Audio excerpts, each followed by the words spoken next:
This is everything that goes inside a robotic joint before it can move. Today is day 43 of Learning Robotics. When I first showed you this working prototype of a cyclodial drive, it was missing a very important piece called the output shaft. This is what the gears rub against as they slowly move, dragging the output shaft along with it. This means that the output shaft is actually what's responsible for transferring the torque out of the cyclodial drive and into the arm, and so without it, the gear reduction means nothing. So while I'm assembling the output shaft, let's also address one more thing.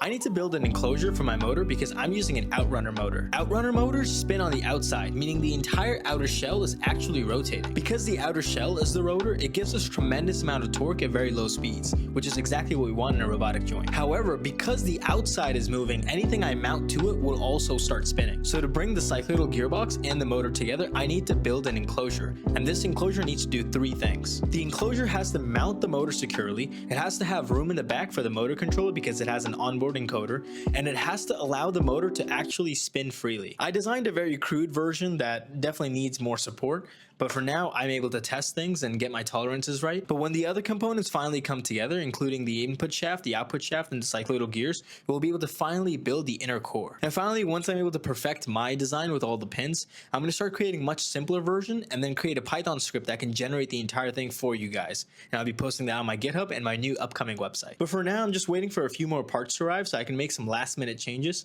But yeah, after that, tomorrow I should have a fully assembled cyclodial gearbox with the motor fully working, and I should be able to attach and start working on the rest of the arm. But yeah, that's it. I'll see you tomorrow.